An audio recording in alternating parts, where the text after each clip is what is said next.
What's up, everyone? Welcome to another disappointing post-game. I will say this. Remember, I went through all the stages of grief, and I'm in the acceptance stage. So even though we lost a game that we should have won, that I think we outplayed the Islanders, if we won, it wouldn't have mattered. Other than for bragging rights and cheering for our home team, it doesn't matter. We've got too many hurdles to climb. The Rangers are on fire.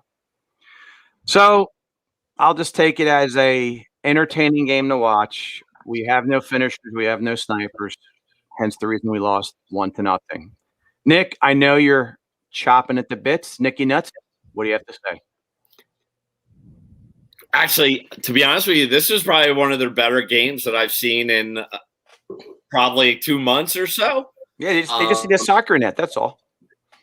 Yeah, they definitely do, and no goalie, because obviously they're just going to kick the ball right to the goalie every time, which is every shot that they shoot.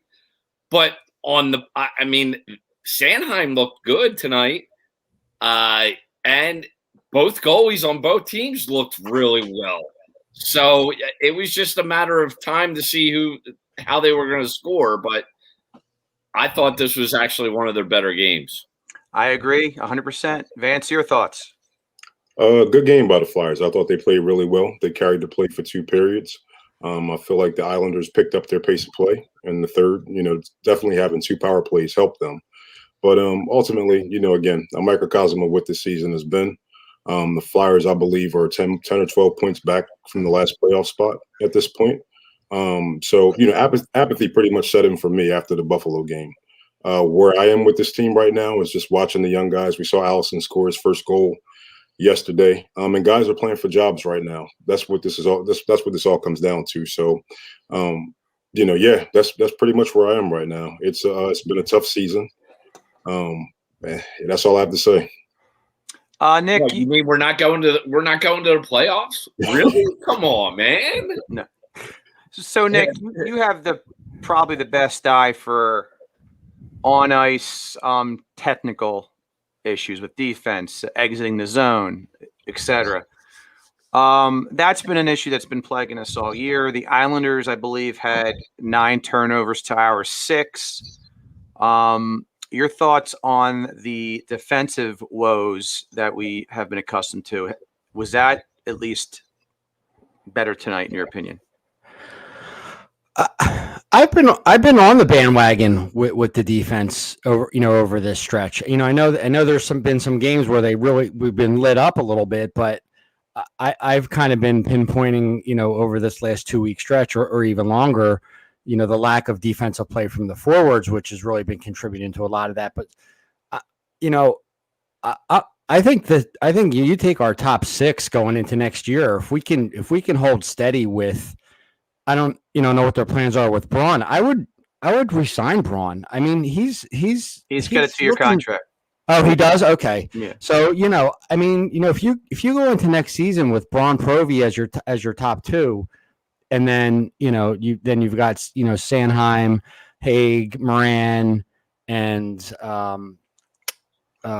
Myers, Ghost, I guess. Yeah. I mean, I would say Ghost and Myers would probably be the. Remember, York's coming too, and York, yeah. So I mean, a lot of the talk that you hear with people saying, "Oh, we got to bring in a top 4 defenseman or a top 2 defenseman."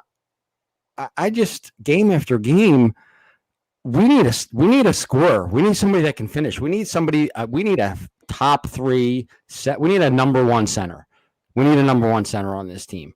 And then we can just kind of work on a real good top line and then just shuffle everything down so we have a little bit of depth. But I don't see any optimism, any hope whatsoever with this offensive core moving forward into next year. And Vance, you could help build on this point that I'm about to bring up. Vance and I, in an interesting, great story, we actually met for the first time yesterday. We actually went to the Flyers game together. Nice. And we got to see the Flyers from a great vantage point. Excuse me. We were 20 rows from the ice, and it wasn't a good technical game, but it was just great to get to meet Vance. But it was also Vance and I were commenting the whole game. They don't shoot the puck. All they do is look to pass. And I made some notes for this game. The same thing was happening. They played much better than the game we attended yesterday, but they don't look to shoot. And that's driving me crazy. And perhaps that relates to what you were just saying, Nick. They don't have any confidence in themselves to shoot. Vance, can you build on that? Yeah, I think with this team, it's always just sometimes one pass too many. And another thing that I noticed with this team, when the puck is passed, you never see a guy take a one-timer, other than Giroux. The puck gets to their stick. They'll hold on to it for a second or two, and then they'll shoot it and it'll go over the net. And, when you're feeling good about yourself, you get the puck comes off your stick. You shoot it with confidence. The Flyers, I think, for quite a bit of time, they've been thinking too much. And I think over time, it's gotten in their heads. Like you even see it with Farabee sometimes. The kid has a great shot, but sometimes it's just one pass too many. You gotta let it go. And, that's pretty much what I've seen with this team. They get a 2-on-1 with Hayes, and the puck gets to Hayes in the first period. And, he holds it for a second too long, where if you just, turn that into a snapshot, maybe you have a better chance, of scoring a goal there. I just think that this, I agree with Nick T, that this team they need a sniper. They definitely need someone that can score goals. And it's really frustrating when you watch the league and you see these guys all around the league, and the Flyers are pretty much, struggling. All their players are the same. They're all struggling to score goals. And they need a guy with a scorer's mentality, and that guy's not on the roster right now, really, outside of Farabee. Yeah, yeah, you're right. Every team has 2 or 3 of them, and we're looking for one consistent one. Nicky Nuts. Vance alluded to something that I was going to bring up, but I'll bring it up once again. How frustrated are you every time Kevin Hayes has the puck and he's just holding it for so damn long? Either shoot it or pass it. Make a decision. This is not last year, Kevin, when somehow you were slowing the ice down. This is a different year. You got to do something with the puck. How frustrating is it to you to watch him play? He's a funny guy to me, because some games I think he's the only guy we have on this team, and other games I'm like, I wish we would have never picked him up. He's a funny kind of, like, how he goes about his game. I keep him, but he's a weird hockey player for this team. He just we're stuck with him. I'm not asking him for keeping him. We are stuck with him. Yeah, we signed into a monster contract. I'm just saying. Yeah, I want him to shoot the puck more than pass the puck, in my eyes, and because he wants to play with the puck, and I just want him to just take a one-timer and hit the net, because he might be the only guy that actually can hit the net. Because all the other guys never touch the net whatsoever when they throw the puck towards the net. I don't know. I don't know. He's not. I don't see him as a sniper. Nick T. Earlier in the game, I believe they had a 3-on-1 that Voracek was orchestrating, and again, not even a shot on net. Yeah. He dilly-dallied, went to the guy that was trailing, and the back checker ruined the play. Just thought he turned the puck over on that play too, I believe. Yeah, it's. Look, this was a smoke and mirrors kind of game. I think, I can see everybody, the first reaction was, yeah, they played well. And we're all saying they played well. They played aggressive was what they did.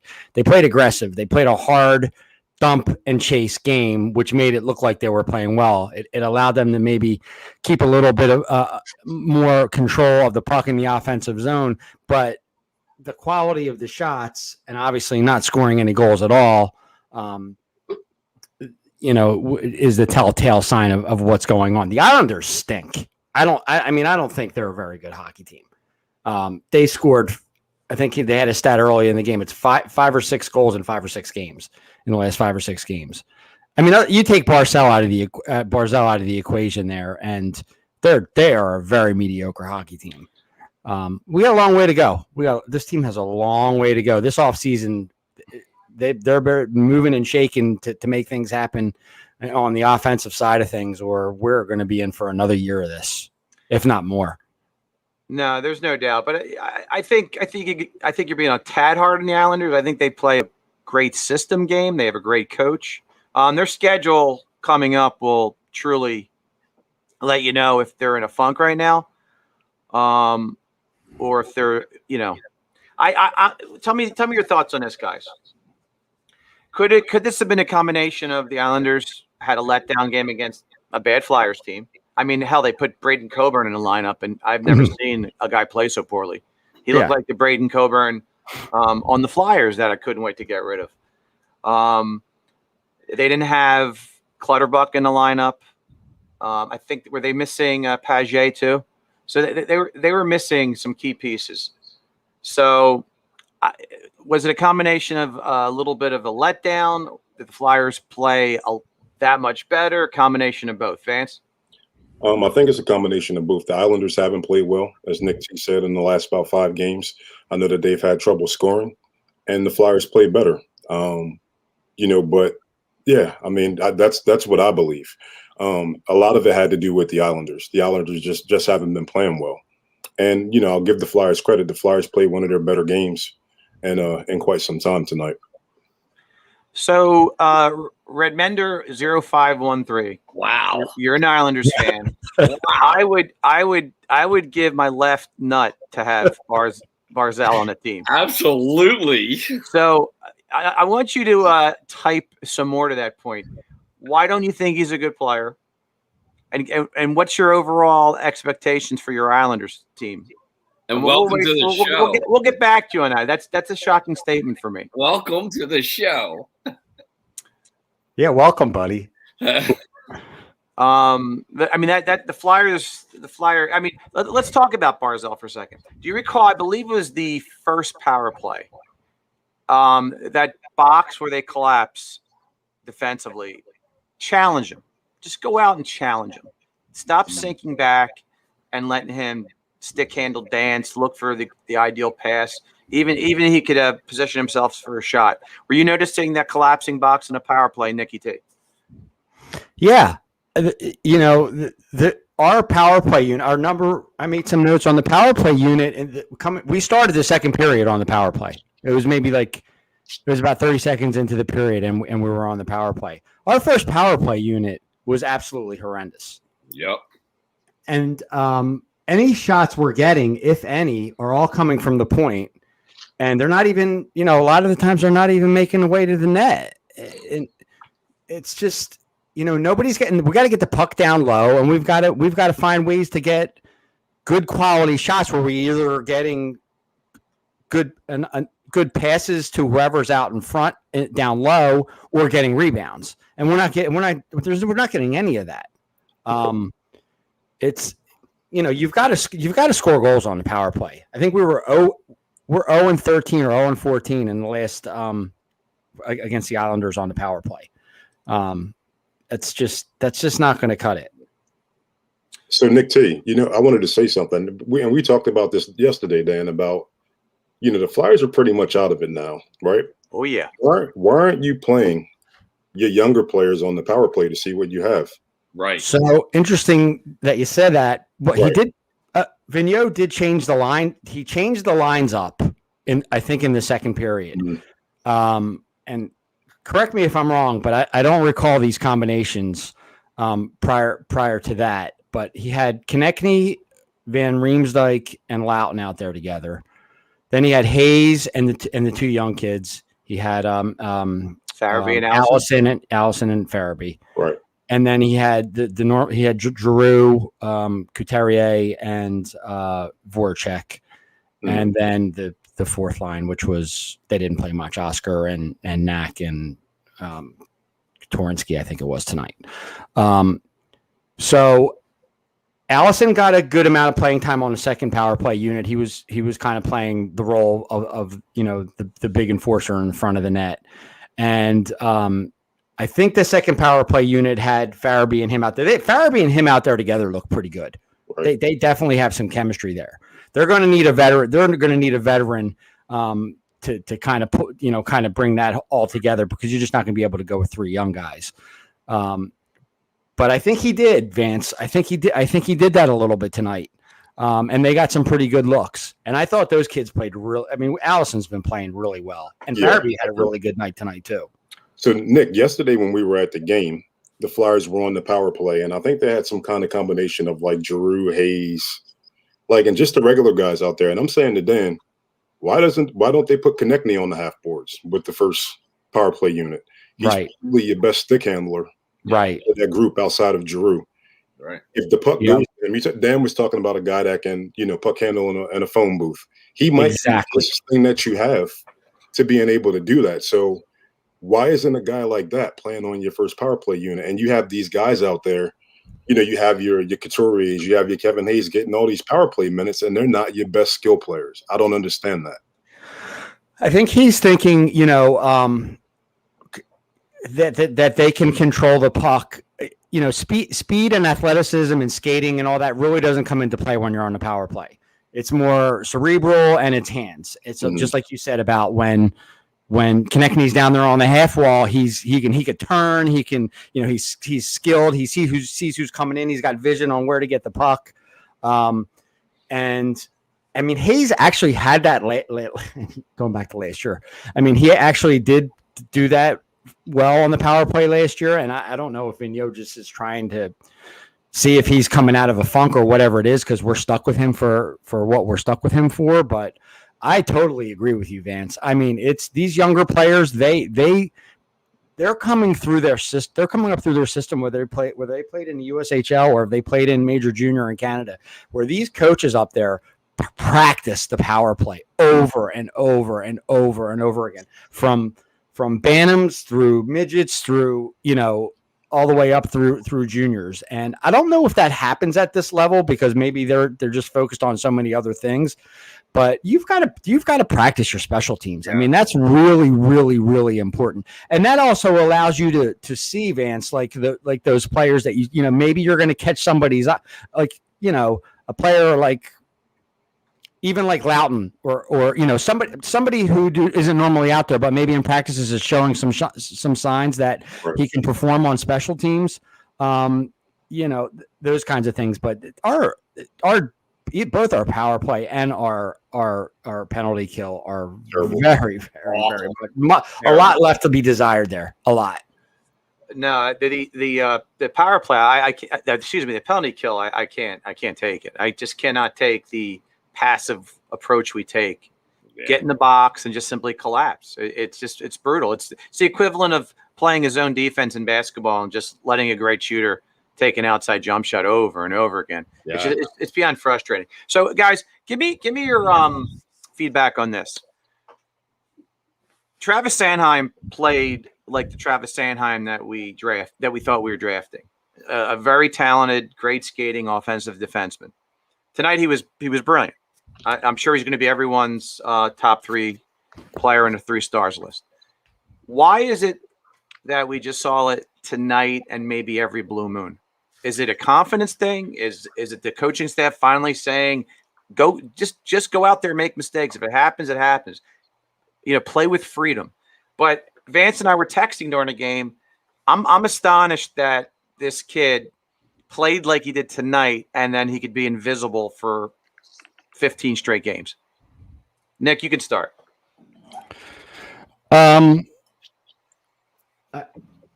I think he played very, very well offensively. I don't know if he was that dynamite, defensively. I'm talking offensively right at this moment. Yeah. I mean, offensively, he was amazing. I mean, he had some jump.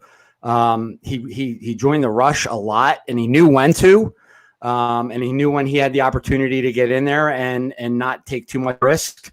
The confidence level on the play when he did jump the rush was a high quality. So, it was more of a low risk, high reward kind of a thing with him. I think it's just youth, Dan. I mean, he's going to be okay. We do not have to worry about Sanheim. He's going to grow with this organization. And I think as he matures at this level and starts to become more confident, especially for a defenseman at this level in the NHL to be that aggressive into the offensive part of the game is very hard, because you probably have coaches that are trying to, to hold you back from being that aggressive. And then, you've got all these conflicting things that you got to think about. Should I go? Should I not? So it's going to take a lot of experience for him at this level to get accustomed to that style of play. But I wouldn't worry about Sanheim. He's here for the long haul. He's a very, very, very good hockey player. No, I get that, but I'll go to Vance next. My ultimate point is, I mean, he's in his 4th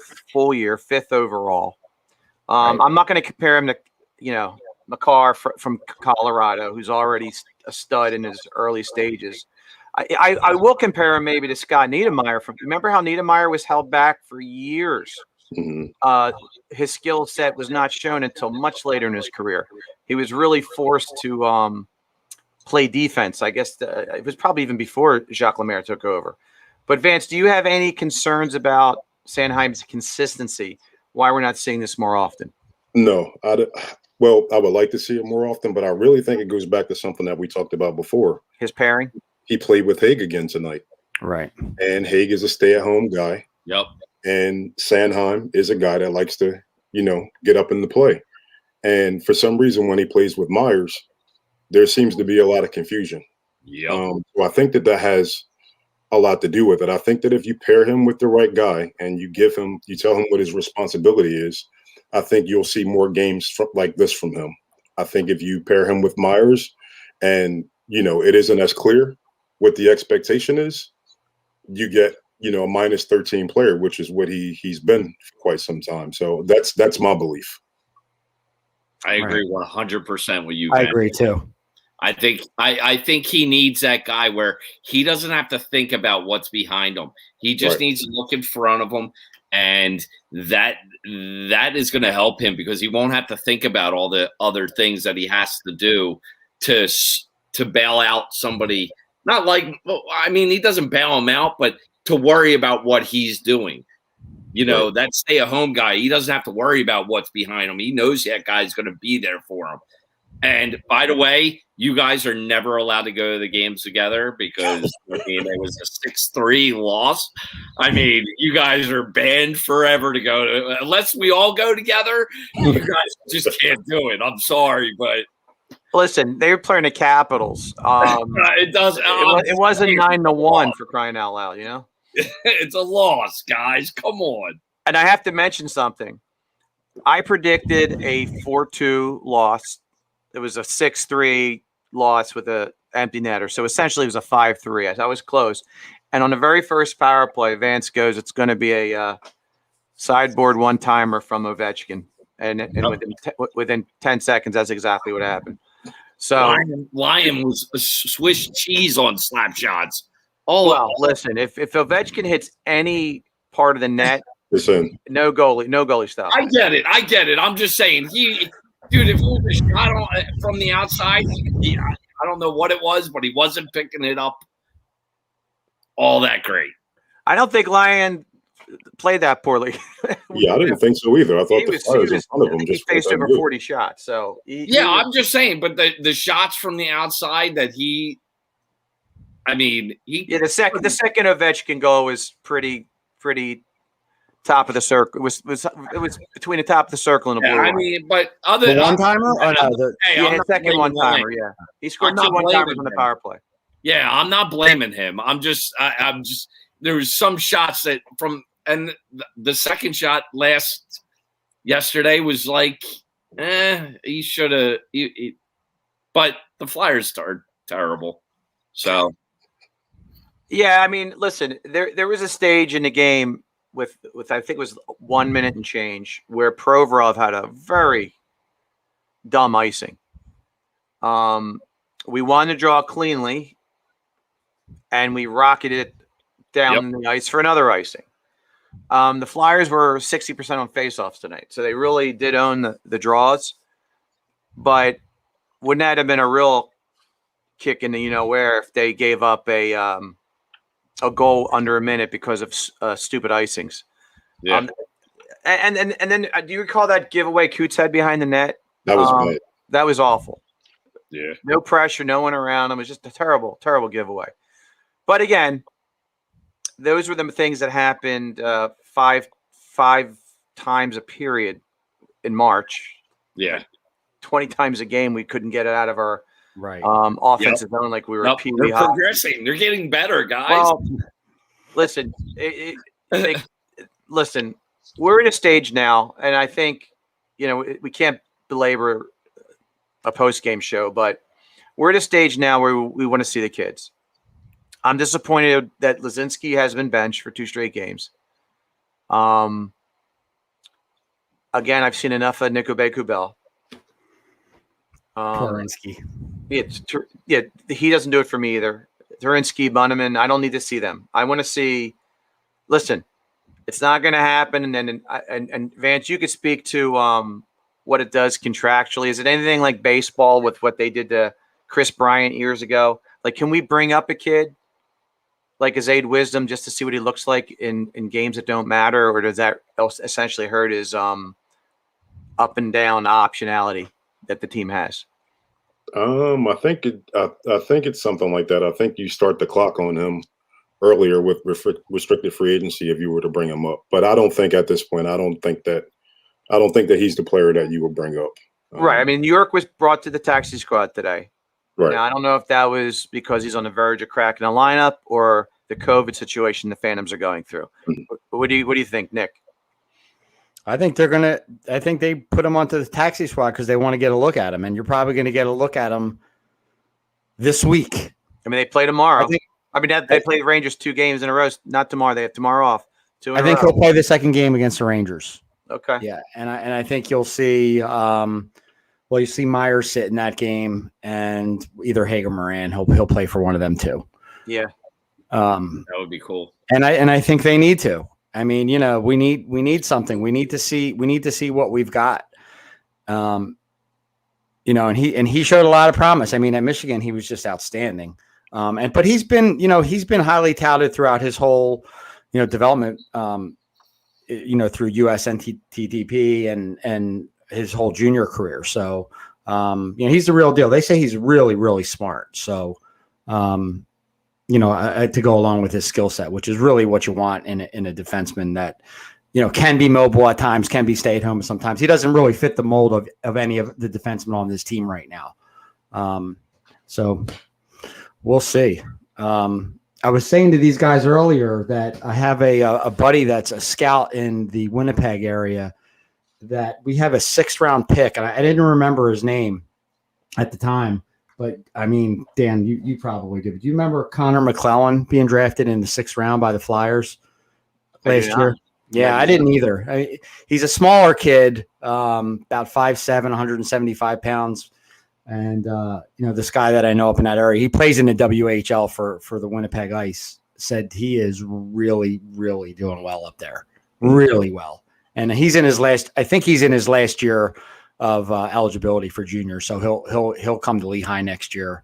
But it sounds like he's somebody that we could look forward to seeing, as a potential offensive threat within the next 2 years or so. I mean, that's what you have to hope. I mean, we have for the Connor McClellans of the world and the Bobby Brinks of the world that are knocking on the door. You have to also add some size. And right. Yep. So where Allison, thankfully, is one of the guys that has that. He has size, but Vance and I were commenting. Granted, the one time we really analyzed that he was standing near Chara yesterday, but he doesn't look thick. He looks like a skinny. Well, he's still a kid, but he doesn't. I thought he'd be having more stockiness to him because I saw his picture holding up his puck when he scored the goal, and I didn't see much muscle mass there. Lean muscle mass, but you know what I mean.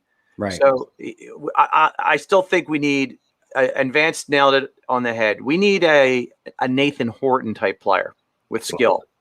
Anthony Mantha with skill, and Allison's not that player. So we have to address some offensive size and speed, and pray we can mix in a little of these McClelland and Bobby Brinks of the world, and hopefully TK continues the development. Farabee, and maybe it's not all doom and gloom. And ladies and gentlemen, on our Flyer and Ice podcast coming up, we're going to address free agency. We have a whole list of the free agents that are available, and we're going to play magic wand general manager, as it were, if we can like erase some salary and bring some guys in, who would we bring in? And we're going to go on the assumption, Vance, that JVR is taken by the Kraken in the expansion draft, and we'll take it from there, right, Vance? That would be great. But there is one guy in particular that I want for the Flyers. I know we'll talk about this later in the week, but that guy is Gabriel Landeskog. Oh, he'd be perfect. Yes, sir. And he's the type of leader, and he's the type of player that they need, on the wing. And Nugent Hopkins is available also. Right. Yeah. Either one. I think Nugent Hopkins plays more of a skill game, but the Flyers need guys, like you said, Dan. The Flyers need guys that are tough, that'll hit somebody, that'll make the other team afraid of going in the corners. Yep. Complemented by, maybe guys that are speed players that are not particularly great players, but add an element of speed to the lineup. But Landeskog would be the guy that I would target. All right, I'm putting it. It's done. My magic wand for Landeskog is.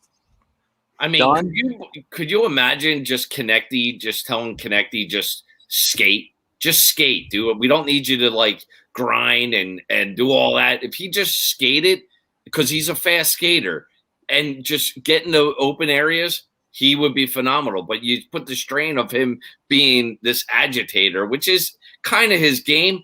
But if you could just have him skate and be in the little areas that he needs to get shots off, I think that would do wonders for the second line. He's not a first line, but I think he would be wonders on the second line. I think the issue with TK, and I think he can play top line any day of the week. I just think his issues are back checking, defensive liability issues. And I think the coaching staff really holds him accountable to that. He is what he is. He's got that agitator, and the agitator type player, they mature as they get older. Like Brad Marchand was 20 times worse than he is now. Yeah. When he was a younger player. Yep. So those players tend to mature as they get older, unless you're Steve Avery. Excuse me. Not Steve Avery. Steve Avery was the pitcher. But no, is it Steve Avery? It's played for the Rangers. Yep. Okay. The Rangers. Yeah. Yeah. That guy just never calmed down. But anyway, Sean Antoski. What was that? Sean Antoski. No, Sean Antoski was strict. He was a goon. Come on, absolutely. But he was a category. Sean Antoski. Sean Antoski was my lamp over there. Let's leave him out of the conversation. But gentlemen, we'll wrap our show up with our 3 stars. Real fast. Nick, say Beauvillier. Beauvillier. You got it. Yeah. It's a shame. It's a shame. I'm assuming he didn't earn anyone's 3-star tonight, right? Right, Nick?